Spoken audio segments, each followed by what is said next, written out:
Goeiemôre, ons het sopas Jubilaatheid se 10de verjaarsdag gevier.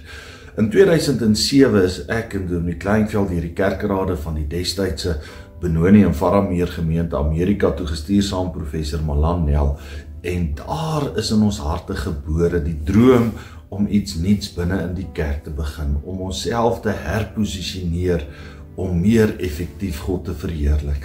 Ons sit daar in Princeton en 'n proffie vertel hierdie verhaaltjie van die plaashaan wat op die plaas rondloop en vir die eerste maal in sy lewe op 'n volstruis eier afgekom het. Hy kon nie glo wat hy sien nie. En hy roep die henne bymekaar en hy sê: "Henne, ek wil julle nou nie in die gesig vat nie, maar kyk net wat kan uitgebroei word."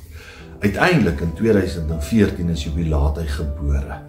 En met baie soeg en baie sweet en baie beplanning en baie bid het ons 'n pragtige gemeentesentrum gebou waaruit ons bedieninge kan lanseer. En vandag is ons 'n gemeente wat God verheerlik deur vreesloos Jesus se hande en voete te wees, gelei deur die Heilige Gees.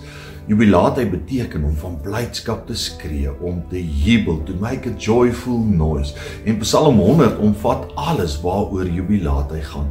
Dit is om God te loof met blydskap en dankbaarheid. Dis om te weet dat hy ons skepper is, dat hy ons gemaak het, dat hy ons beskerm, dat hy ons oppas, soos 'n herder sy skape oppas, dat sy liefde en sy trou ewigdurend is. En daarom is ons dankbaar.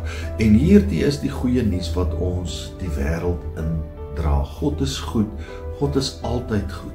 En daarom in die lewe is daar twee vrae waarop ons almal moet antwoord een of ander tyd. As ek vandag sterwe, waar gaan ek heen?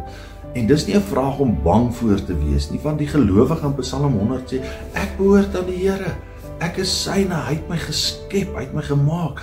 Deur sy seun het hy my aan die kruis teruggekoop en daarom gaan ek hemel toe. Maar die tweede vraag, nog belangriker is, as ek vandag nie sterwe nie, waarvoor lewe ek? As ek vandag nie doodgaan nie, waarvoor staan ek op? Wat dryf my in die lewe? En as jy nie weet nie, is jy vandag by die regte plek, want Psalm 100 sê, jy is gemaak deur God om hom te verheerlik. En daarom elke dag, wanneer jy opstaan en jou talente en gawes gebruik, verheerlik jy God. Elke dag wat jy opstaan en skool toe gaan, by die werk, en daar waarde toevoeg, is jy besig om God te verheerlik. Elke dag, as jy 'n goeie man of vrou of moeder of familielid is vir jou geliefdes, dan verheerlik jy God. Mag jy hierdie week ingaan met 'n lied in jou hart op die ritme van Psalm 100.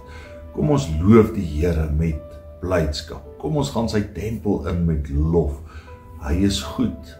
Hy is altyd goed. Sy liefde is vir ewig. Sy liefde is net vir jou.